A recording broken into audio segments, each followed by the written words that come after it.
Good evening, and can I welcome you most warmly to this evening's event. I'm Patricia Hewitt, and I chair the UK-India Business Council.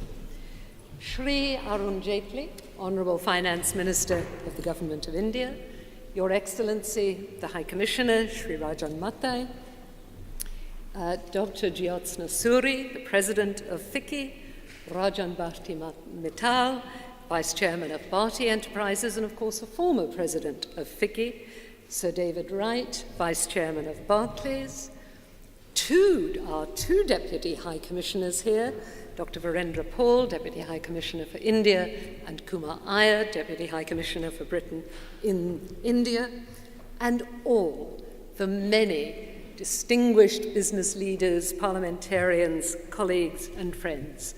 Welcome. I'm delighted to be welcoming and hosting this event here on behalf of the Indian High Commission, FICCI, and UK-India Business Council, and delighted that we have worked in such a close collaboration for this very important occasion. I think the sheer numbers of people who are here this evening, and here in London on a Friday evening, they are themselves a real tribute to our guest of honour. And it is for me, if I may say so, a particular personal pleasure to welcome Shri Arun Jaitley to the event this evening. He and I first met many years ago when he was the Commerce Secretary in the then NDA government, and I was the Trade and Industry Secretary in the then British government. But all of us, sir, are honoured by your presence here this evening, just 2 weeks after your budget, and of course with Parliament still in session, deliberating on that budget. And may I, on behalf, I'm sure, of everybody here and the wider business community, congratulate you on the budget of 2 weeks ago, your first full budget as Finance Minister.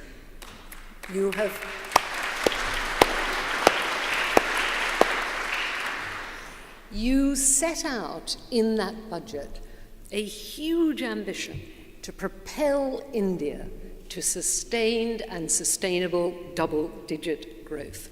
And I have no doubt at all that the measures that you announced in the budget, coming on top of all the actions that the new government, led by Shri Narendra Modi, has already taken since last year's election, will enable India and Indians to move to that ambition. But may we also, sir, congratulate you on the passage just yesterday in Parliament of the Insurance Amendment Act. It's been a long time in coming, I think it's fair to say, but you and your government have acted extraordinarily decisively and effectively on that.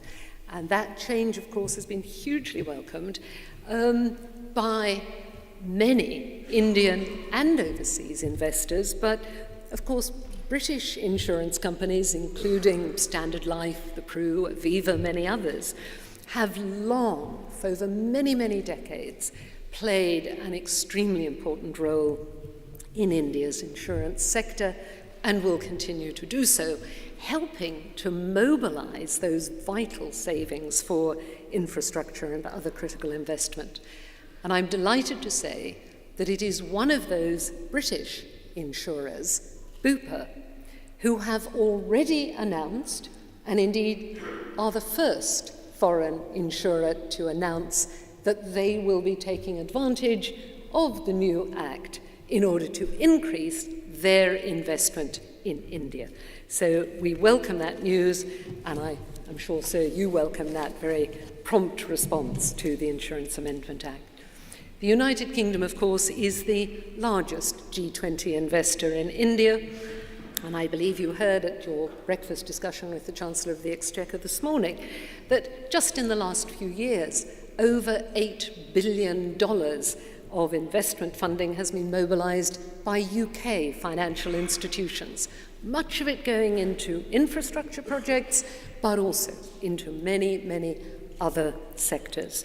Another example of the support of the British business community for Make in India, the central theme and strategy of your budget.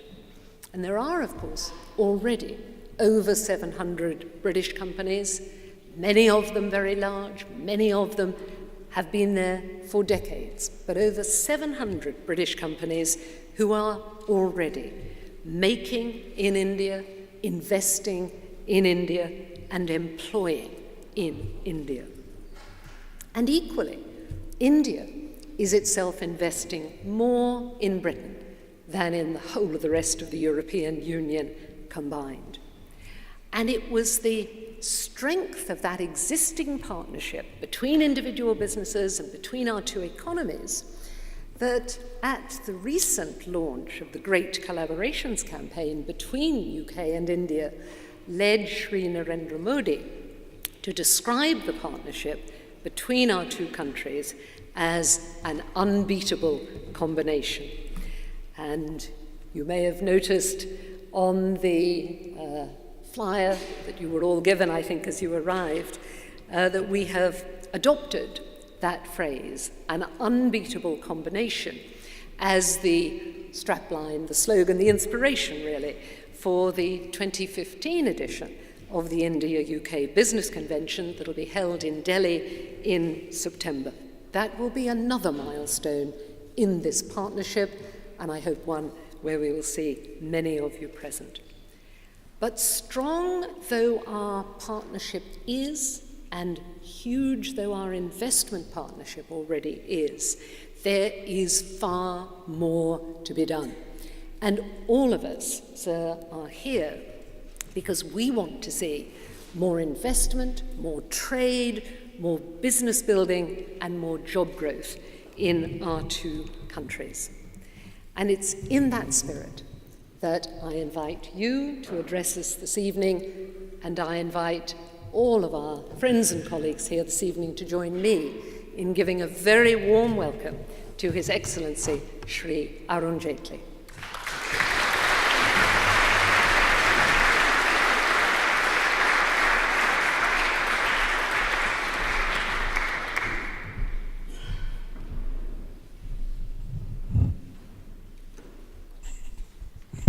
Ms. Patricia Hewitt,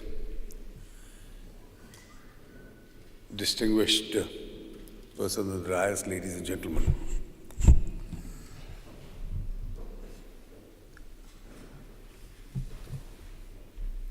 Today has been a reasonably active, if not hectic, day for me since morning. And one of the key challenges is, though a satisfying challenge, that to speak on the same subject before different audiences.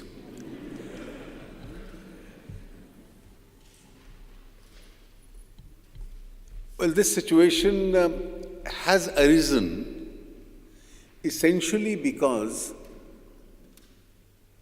the perception of India has undergone a change. And it's a very significant change that this perception has undergone. If we look at the broad last 25 odd years of Indian economy, we decided in 1991 to change and decisively change.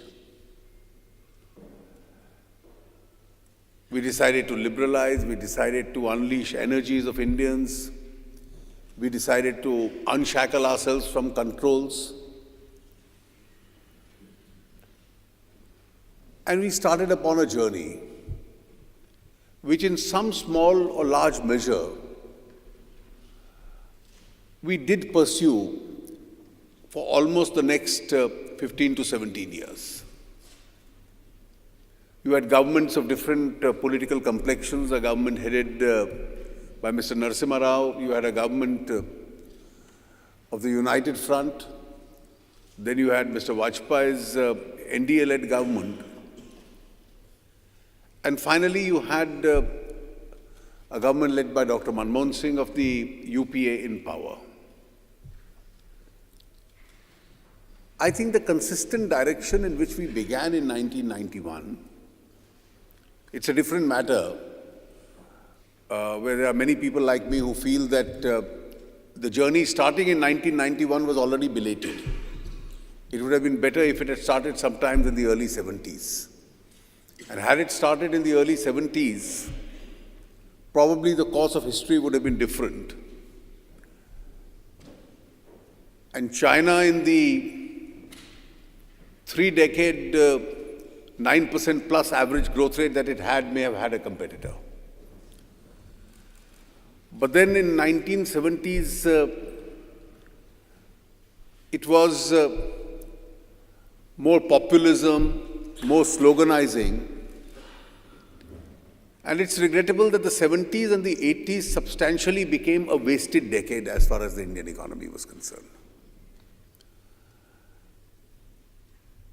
I was recently, a few months ago, reading a book which was published by our Honorable President with regard to the dramatic decade. He calls it the 1970s.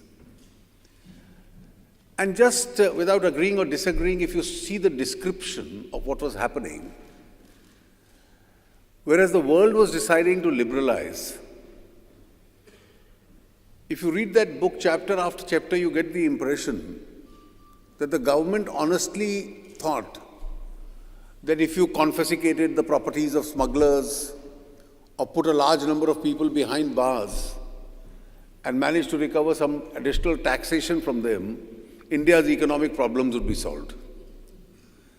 And in fact, if one looks up the archives and those cabinet notes which were prepared for those notes, for those measures, this was one of the steps. It's a different matter. At a time when all these steps were being taken, India's inflation rate had touched an all-time high of 33%. Our growth rates through the 50s and the 60s till the 70s were normally 2 to 3%. And economists world over used to sarcastically refer to it as the Hindu rate of growth. Unemployment was high, inflation was high, investment was not forthcoming, industry was almost unknown. And that's the time that the world decided to break off from the shackles, and we were still constrained by our limited ideas. In the 90s when we began, and I would certainly give credit to the government at that time in 91, which took a historic step,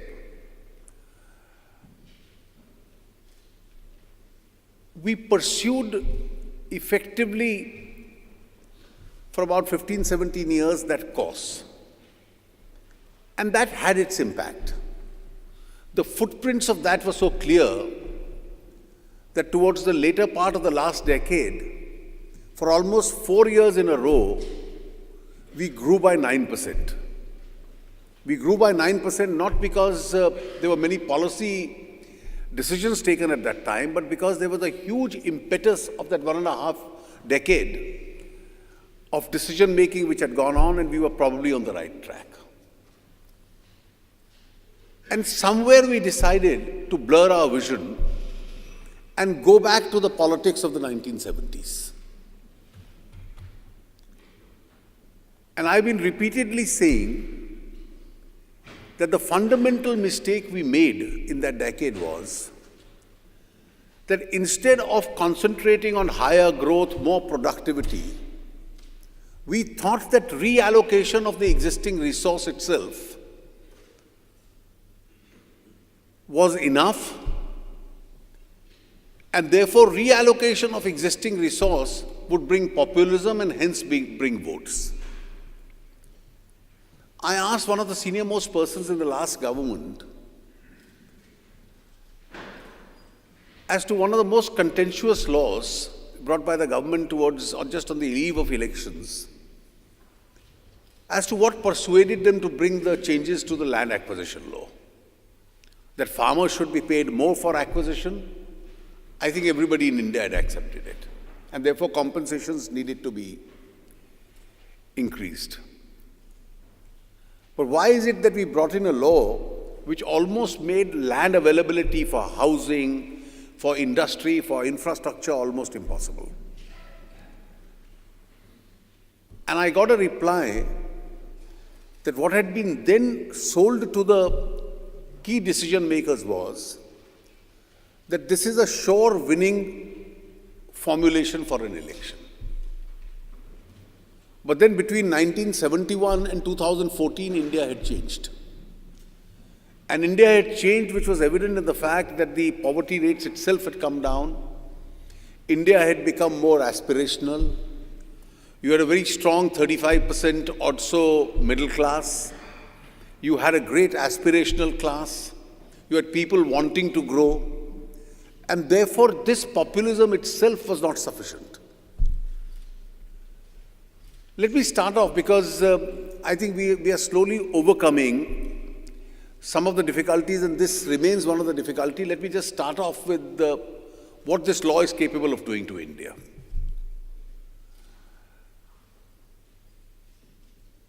This law essentially says you've had the earlier land acquisition law from 1894 to 2014.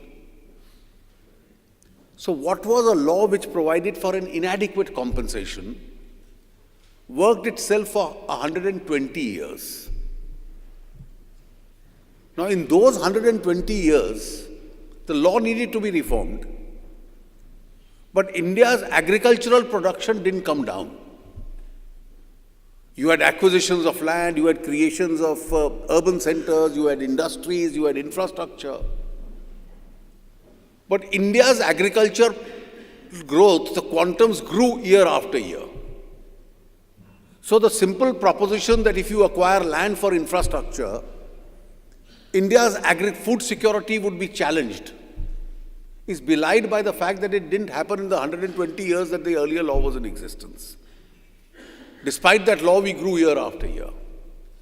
The architecture of the new law was that if the state wants land and it's a power which is eminent domain, the sovereign power of the state, you have 65% of the people without adequate housing.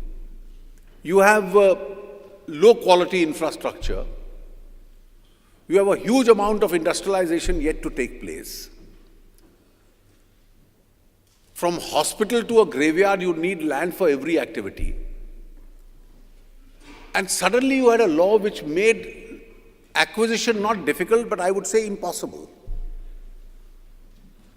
The first part of the law was that if you want to acquire land, 70 or 80%, depending on the case, percent of the landowners must give you a written consent that they want land. Now, it's hardly likely that people are voluntarily going to give you consent, please come and acquire my land. Thereafter, you will impact, does it socially impact on people, the loss of land? Of course it will. It will lead to a change of profession. So if it does, you can't acquire it. The third hurdle is, will it lead to lowering the food productivity? It could well be argued that at least on this piece of land it would. It's only then that you can start the process of acquisition. I asked the framers of the law, do you seriously believe that any piece of land can be acquired under this law?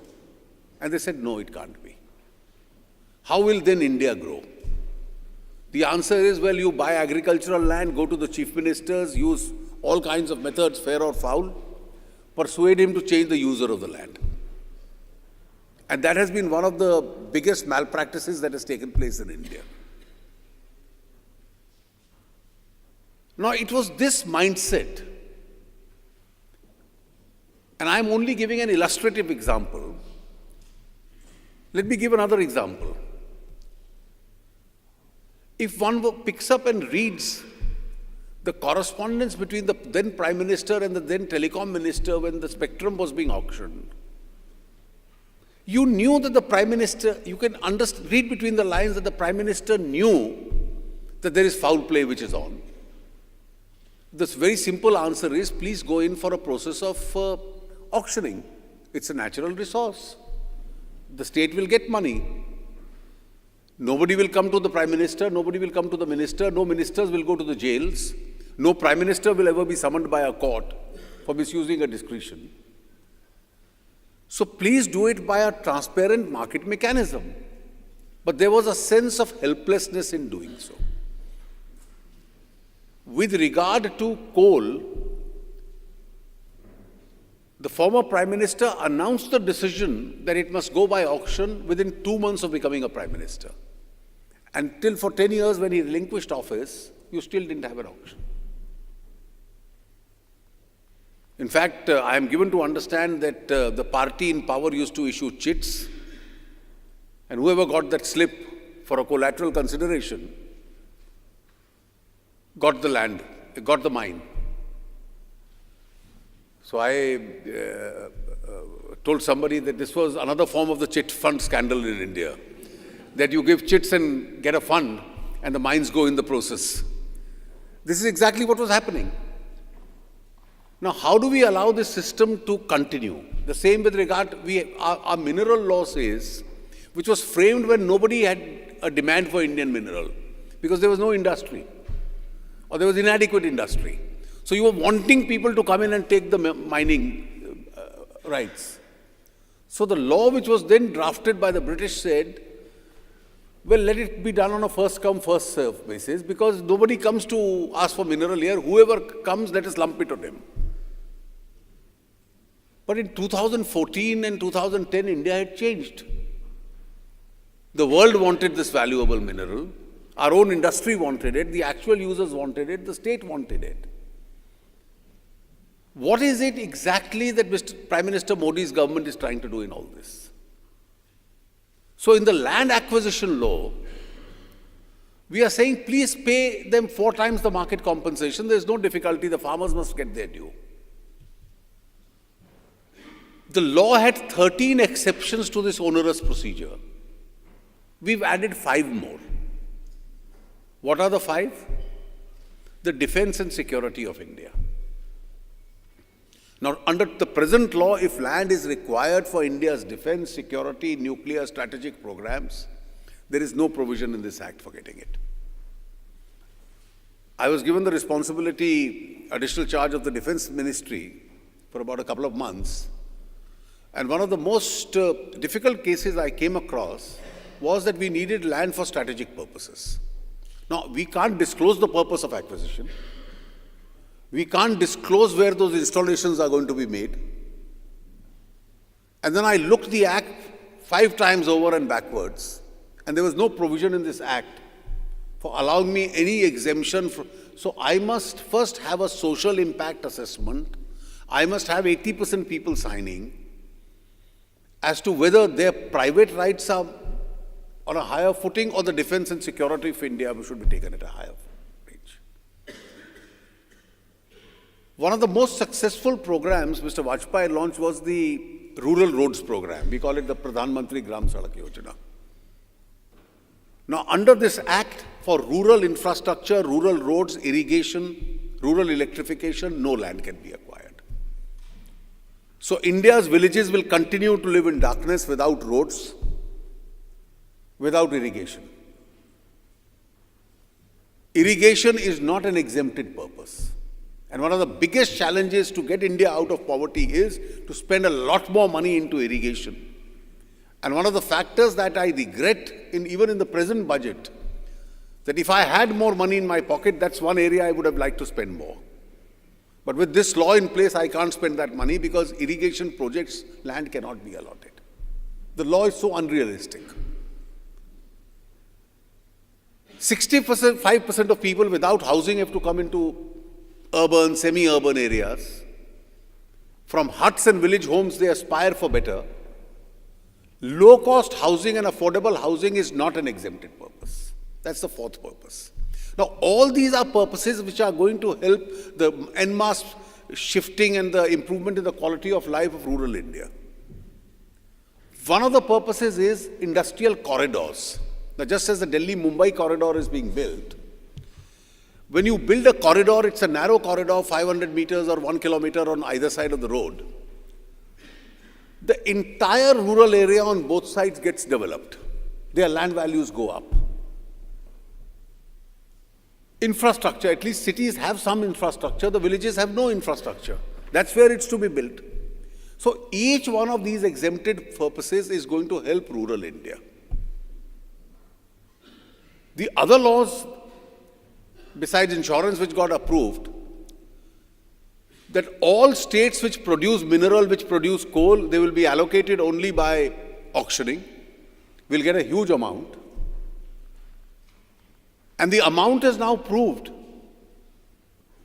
The humbugs who said spectrum figures of the CAG is a zero loss. It's an exaggerated figure, it's a presumptive figure.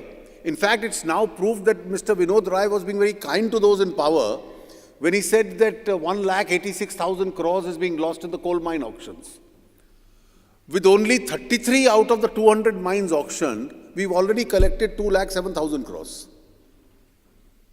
I don't know when all the 200 are auctioned, what is the amount we are going to get. Now, it is this entire amount which had been waived off. And as I said in the morning today at another function, that I feel ignored as a finance minister, that none of those who want the coal mine now come to me. Because they sit on their laptops and just give their bids and get the mines. That's the only way you can get it in any civilized jurisprudence. So too for the minerals. The debate today is, and I can tell you, if Dr. Manmohan Singh had his way, because it goes to his credit that in July 2004 he said coal must be allotted on the basis of auctions. That's the first statement which came. And if that talk had been walked all the way, the crisis that he faces today would never have taken place. Because no industrialist would have gone to the minister or the secretary to say, use your discretion and help me. He would have gone in for a market mechanism process. Now, it is these changes and reforms that we've been making. But the challenge is that those who inflicted the system on India would want that obsolete discretionary process to continue. And therefore, there is a raging ideological battle between reform and obstruction. And as far as obstruction is concerned, the only object seems to be some form of a sadistic thrill which is there in every obstruction. I prevented so-and-so. But then the government is fairly determined, and I think one of the great tests our government is passing through is, do we waver? Do we blink? And if we show any signs of blinking, then this sadistic thrill reaches a higher level. And that is something which I think the crisis that Prime Minister Modi faced a decade ago, he demonstrated that he had sufficient grit and he never blinked. And I'm quite certain the government is not going to blink on this. And therefore, we pursued insurance, well, most of the decisions don't require legislation. They require only executive decision making. It's only very few that require a legislation. And therefore, we are quite determined, even those decisions which require a legislation, that we pursue them and go through with that process. The roadmap is very clear, and the roadmap today is, we need a lot of investment in India. We've therefore opened our doors wide open. We need to ease in the systems of doing business in India. We are therefore slowly making incremental changes in that direction. We need to improve on the credibility of the Indian economy. So from an economy which 9 months ago had fallen off the global radar, we are trying to get it back on the radar. We are trying to get the world to show a lot more interest in the Indian economy. We are trying to rationalize our taxes, lower taxes, and a non-adversarial system, a fair system of tax jurisprudence which had brought us a bad name in the years to come. We moved on that track. And additionally on that course, there are a large number of steps to be taken. So from the Swachh Bharat, the cleanliness campaign, to the Digital India campaign, you come down to the entire package of social security which I have announced in the current budget, the financial inclusion program, a high level of concentration on creation of infrastructure. These are all areas which we are concentrating on. And I'm quite certain that in the months and years to come, all this is going to produce a large amount of results. We hope to end the current year at a 7.4% growth. Hopefully next year we should be able to touch or cross the 8% mark. And that probably will make us a faster growing economy. Competing economies are facing a challenge. And therefore our ability to draw investment into in India, which is going to be the starting point of a growth process which can eventually help us to service the poor in India, itself will increase. That's all I had to say as opening comments. And I'm sure if there are any other comments or doubts in somebody's mind, I'm certainly here for that.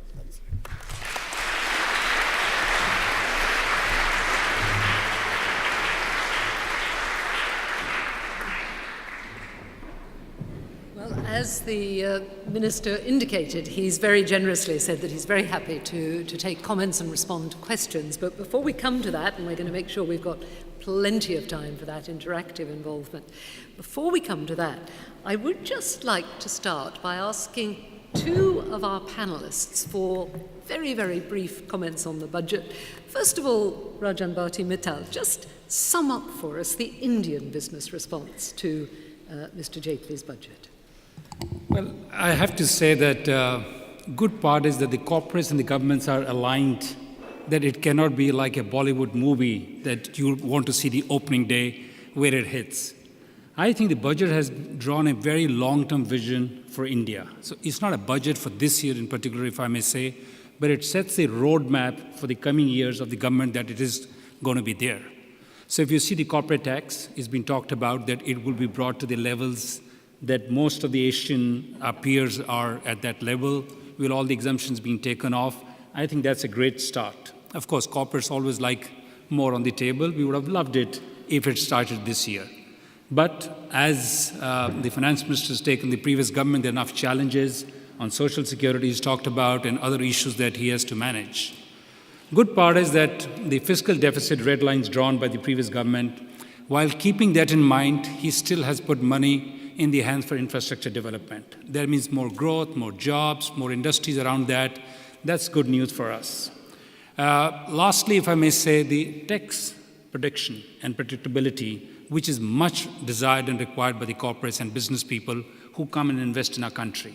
It's most important that he's addressed it very well, that what is in the courts, in the arbitrations, he's left that out, but in future terms, he's made it very clear that there will be no tax regime which will be adverse in that sense.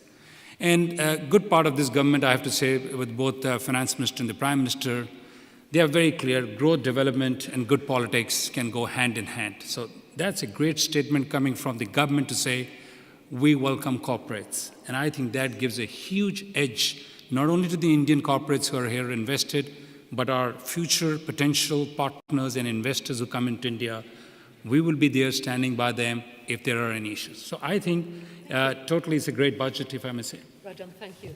And I think that's a very important message. I mean, as you say, not only about Indian business, but that actually what Indian business wants is exactly what existing British investors and business in India would like to see, and there's plenty more of that investment to come. Thank you. Sir David Wright, just perhaps a quick headline on the UK investor reaction to the budget. Yes, Patricia, and could I thank you, Minister, for your speech, which sounded exactly the messages which we here in this country want to hear. Those friends of India, like my own company, Barclays, who employ a substantial number of people in India, have been amazingly impressed by momentum and pace which you have shown. And Patricia, better than most, will know that new governments must show momentum, pace, and the capacity to make the changes which are needed early on in their tenure. And that, if I might say so, Minister, is what we've been able to see. So for foreign investors, the style and the impact of the way in which your government has gripped the needs of the economy and gripped the interests of corporates is very important. And as a banker, there are changes which we want to see in the banking environment, but we are confident that in time that will appear. But I want to come back to what was said a moment ago about investment promotion. Patricia and I, when Patricia was a minister and I was heading up the UK government's Trade and Investment Promotion Agency, will be familiar with the fact that governments that wish to promote foreign investment have to get out and welcome and inspire those foreign investors. These are the people who feel that they want the receiving government to go the extra mile to meet their requirements. And as has just been said, it's the issue of predictability. It's the knowledge that the playing field will be flat and we will know what will happen as and when we seek to increase our business in India. That is, if I might say so, something which we're beginning to see and we want to see more of. It's a welcome for corporates, and it's a recognition that in a very wide variety of sectors, you want to see innovative foreign money, you want to see innovative foreign technology coming in, which will build jobs and build successful foreign businesses to the benefit of India. Thank you very much, David. Now, I'm going to take comments and questions in groups of 3. Please keep comments and questions brief so that we can get in as many people as possible. Who'd like to? Yes, we'll come. One here. We've got some roving microphones, I think, so if we can have one over here, please. Then we'll go over there, and then we'll take a third over there. And then I'll take another round, so we'll get to everybody. But if we can come first there. And if you could just say who you are and which company or organisation you're from. Just speak into it, it should. Okay, click on. Thank you very much. Thank you very much, Honourable Minister, for your comments. Inspiring and mostly inspiring confidence, actually. My name is Anne Cormack. I'm from the company Rolls-Royce. We are known for making aerospace engines these days rather than cars. We also have a long history in India, and a very happy one. So we've been in India over 80 years, and our long-standing joint venture with HAL has been going for about almost 60 years now. A bit older than me, actually. But what I wanted to say was, in addition to thank you for your comments, we are aspiring not only to continue our existing partnerships with both Indian commercial companies, but also with the Indian government. And you mentioned India's defense and security and the difficulty of acquiring land to assure the defense and security of the country. On that point, I wondered what advice you would have for us to help us to extend our partnerships with both Indian companies, but perhaps especially Indian government, given that we are already strategic defense partners for all of India's key allies around the world. Your advice would be much appreciated. Thank you, Anne. So a question there about defence, manufacturing and partnerships. We'll come back to that in a moment. Yes, sir. Sir, thank you very much. Is this on? Thank you very much for taking the time to come and speak to us. My name is Nish Kotecha. I'm the founder of GeoSansar, which is a business correspondent in India. And I also wanted to thank you and the government's drive and acceleration of much needed full financial inclusion. And it's been a pleasure to be part of the programme. 2 questions. One, I'd love to get your comments on the commerciality and therefore sustainability of the business correspondent product and mechanism. And that is taking the product all the way from maybe the government with DBT right down to the customers, ensuring that there is enough opportunity to create value for each stakeholder along the line. In my view, that's the only way you will ensure commerciality and sustainability for the long term in India. And the second question I have is around the payment bank licensing. It looks today that it's very difficult for an NRI to apply and also invest in that program. Why was the decision taken to almost exclude NRIs? And do you think that will change in the future? Thank you. Two very specific questions there, and a third question over there. Mr. Jaitley, my name is Seema Modi and I work with CNBC Europe. Some would say India is in a sweet spot right now. Growth is picking up, inflation is coming down, but there are many challenges that remain, including a lack of infrastructure and corruption. Despite those challenges, we're looking at the Indian stock market on fire right now. Do you think the international investment community is overly optimistic about what you and Narendra Modi can achieve? And can you bring inflation down when oil prices will potentially rise in the coming months? Okay, thank you. Could we come to you, sir, for comments on those three questions?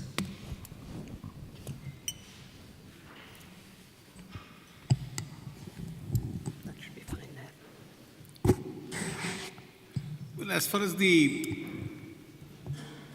Hindustan Aeronautics is concerned, it has been one of our foremost defense PSUs.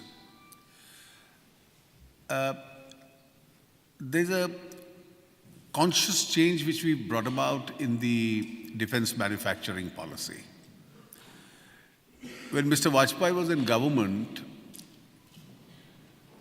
we tried to feel the surface by initially opening out at 26%. We made a marginal movement in that. And the last government wanted to bring it to 49%, but then the minister concerned would veto it. And therefore the government could not take a decision. Now the very first decision that I took was to make it 49%. I was the defense and the finance minister at that time. And my logic was very simple. We import most of our defense requirements. So we can buy from foreign governments and foreign companies, but we can't allow them, even with a 51% Indian stake, to manufacture in India.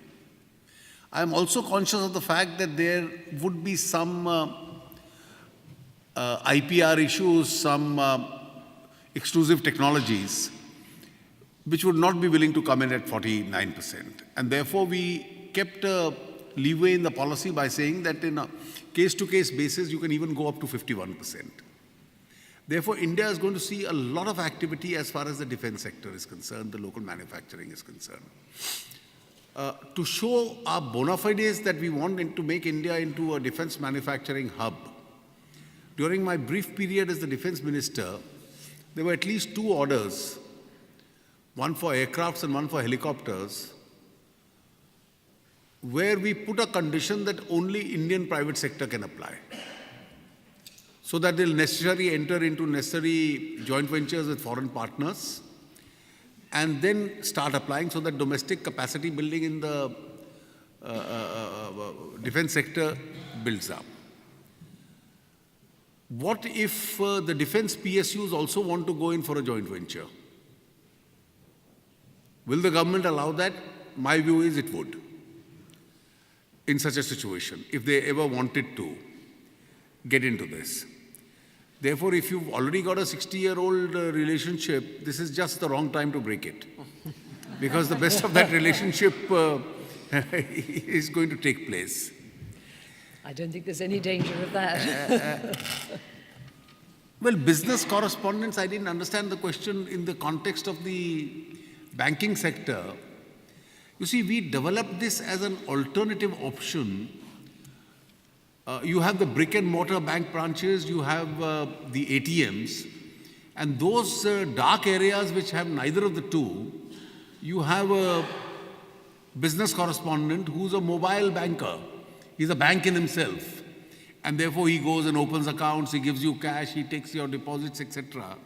It's been a fairly successful institution. And in fact, in the financial inclusion program, the business correspondents had the most significant role to play. And therefore, that institution is going to be strengthened. I'll look into this question of the payment banks that you've said. The RBI is dealing with it, but I'll certainly make note of the fact. Now, what if oil prices go up? You see, a lot of predictions on oil prices has given astrology a good name. Because when the prices went down, nobody predicted the slide. So all these so-called oil experts world over, I didn't read a single article anywhere in any journal which indicated that from $114 the oil prices are going to go down. And suddenly, well, they'll stop at 70, they'll stop at 80, they could go down to 60, they could 45. So the experts now tell us that they'll stabilize, they may not go back, they'll go to some 60, 70 for a year or so. But then we'll play it as it comes. We've made use of India as a net consumer of oil and a net buyer of oils and commodities. We've used this opportunity to our advantage. We've passed on huge advantages to the consumer. In fact, the petrol prices to the consumer and the diesel prices, we passed on 11 times the reduction to the consumer in India. So the consumers in India are paying at least about 30% less than what they were paying earlier. Our oil companies in this process lost a lot of money, particularly the distribution companies. Now with falling oil prices, how do they lose money? Because they do future purchases and by the time they sell, the prices have gone down. So curiously, the oil companies have lost some 30,000 crores. So part of the reduced burden we transferred to the companies so that they are able to recover their inventory losses to some extent. Since manufacturing slowdown had taken place, some part was transferred to the excise. I have transferred some part to the highway construction program. And now from excise, I intend moving it to the highway construction program.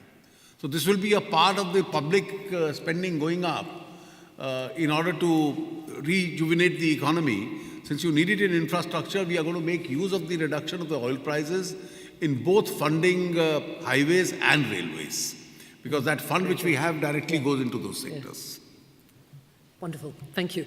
We'll take another round of questions. We're going to start over this side. We have a gentleman there, and then just behind. Oh, I think we've got might have three hands there. We'll start with yourself. Hi, Conte Esina from the Times of India. Minister, you have a very affluent and a very successful diaspora in the UK, the Indian diaspora. How exactly do you want them to help the government in the Make in India campaign, and exactly which areas do you want them to focus? Really important question. Thank you. Gentleman just there. Vivek Nanda from ACOM. We are a global consultancy based in India and everywhere else. In the infrastructure sector, we are heavily involved in the DMIC corridor. We're the program managers for Dholera Smart City. We're also involved in Project Seabird for the defense. Two quick questions back to back. One is on the Land Acquisition Act that you touched upon earlier on. What is the way forward and time scale you see for that? And the second question is, your budget, sir, was a little light on the smart cities this time round, and there was some talk about that, and I was wondering your views on that. Never satisfied. Okay, and then gentleman in front. We'll just take these three together. Scott Young of Gemini Capital. Thank you, Patricia. Minister, you mentioned in your speech the level of 7.4% GDP growth for this coming year, hopefully, that India can attain. Question is, obviously, that type of growth requires energy. And I wanted to have the views of your strategy in terms of renewable energy and what type of incentives. We have quite an extraordinary expertise in the UK, as you know, in renewable energy technologies. And I wonder what incentives or strategy you're going to have for renewables. Strategy on energy and particularly renewables. But so first of all, question on diaspora there, question on infrastructure, including smart cities, and then the third one on renewables. Well, the diaspora is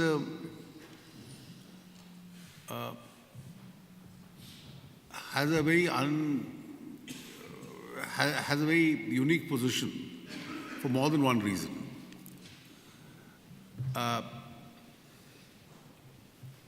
they're mostly people who become successful in other parts of the world. And in fact, I've seen in a large number of countries, not only in terms of business, in terms of generation of public opinion, in some countries politically very powerful. I met a head of the government, one of the governments in Davos, New Zealand, and he told me that the way Indian diaspora is increasing in New Zealand, its role in the elections is going to be very significant in the decades to come. So that's the power of diaspora. It's not only a small group, but it becomes very influential. Just now I was at a bank function and I told a large number of British Indians who were present there that you have an enjoyable position that you can celebrate for two countries. So when England does badly in the World Cup, you can still continue to celebrate because India has to do much better. You have the option of cheering the other country. So you have the fortunate position of being on the winning side either way. But having said that, in terms of your investments into India, whether they come in terms of equity, whether they come in terms of any manufacturing projects, I think in any area, because India offers a huge opportunity today.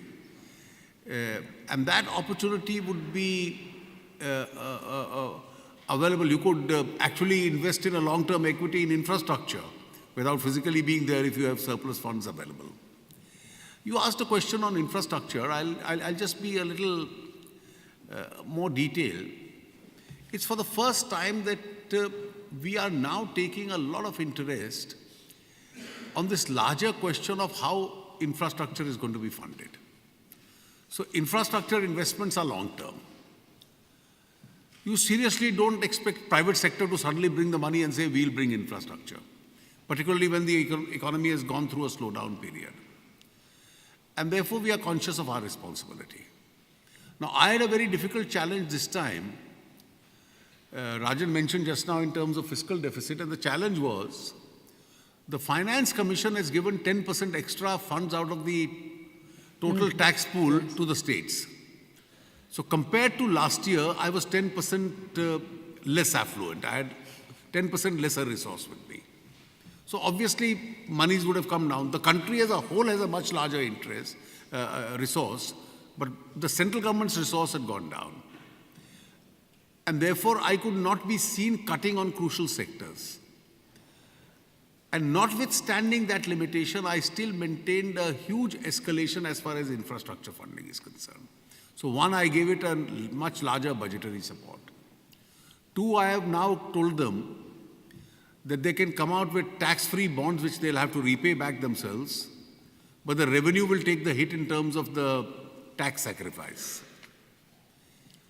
I've just taken an initiative some 2 days ago where the Life Insurance Corporation, the LIC, which is a cash-rich company, has pledged a support of 1,50,000 crores to the railways alone. That whenever you need the funds, take it from us for a long-term infrastructure funding of the railways itself. I've also created an infrastructure fund where the government has made the initial contribution. I'm getting some PSUs to put in more contribution there. And so that the other sovereign funds, pension funds also join that fund. So it's a permanent kind of a mechanism which we maintain for funding infrastructure. As far as smart cities are concerned, it's quite true that after taking an additional hit for the infrastructure, the resource available with me for smart cities was relatively lesser.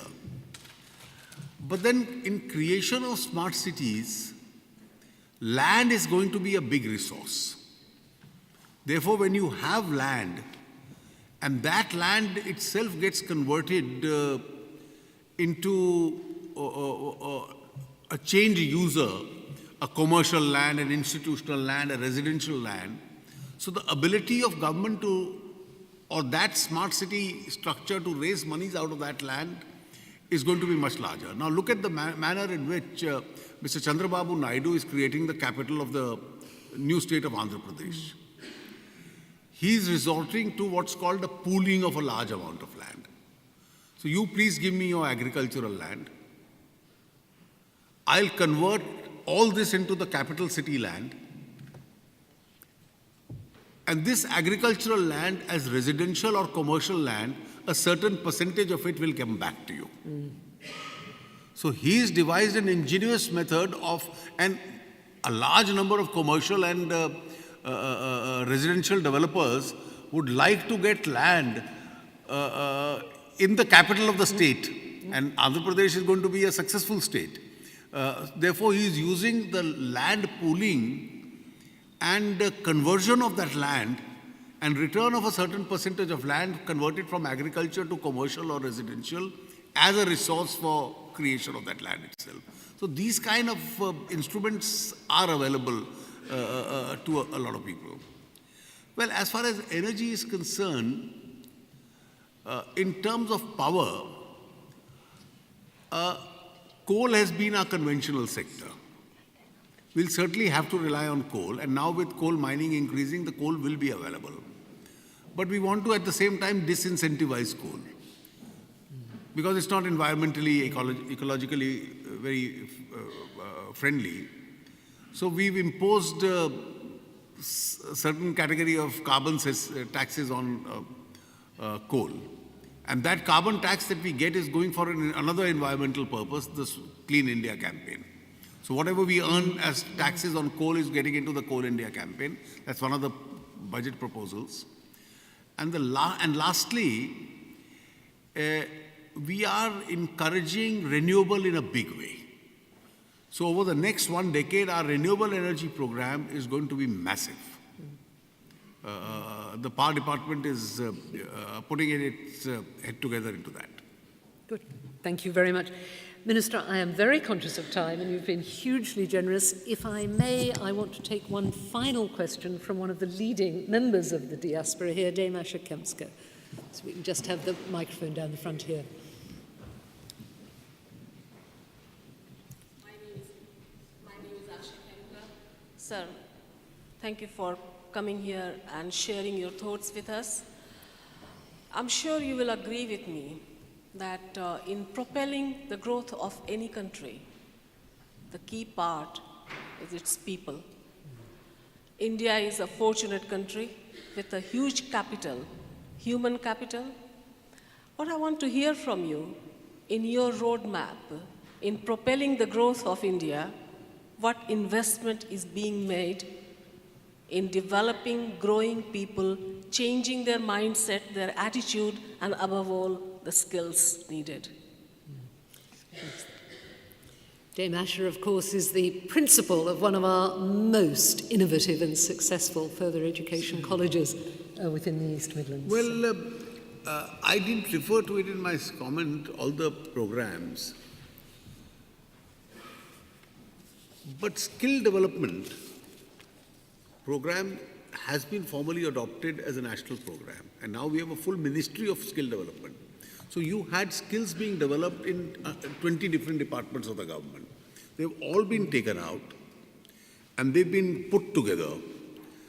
And one department has been created. And the proposal is to start a very large number of institutions with regard to, so whether it's a plumber or an electrician or a driver, these are all jobs which are going to be created for the future. Therefore, skilling people in these jobs is what we are creating on. Secondly, it was started during the previous government in a small measure. We've expanded it further. Institutions of excellence for a different category of people, very large number of them to be established. So this so-called establishment of an All India Institute of Medical Science, an IIM, an IIT in every state of the country. Now, I'm quite familiar with the challenge. The challenge is not establishing the institution. The challenge will be getting the faculty. And therefore, it will take you decades before the faculty develops itself. But then better late than never. It's about time we started this, and that's one of the areas we are concentrating on. Wonderful. Minister, you have been enormously generous. There are so many more people who would like to ask questions, and I apologise to each and every one of you that we simply cannot do that because, despite having started extremely early this morning, the Minister has another engagement to go to this evening. So it gives me great pleasure to call on Srimati Jyotsna Suri, President of FICCI, to deliver the vote of thanks.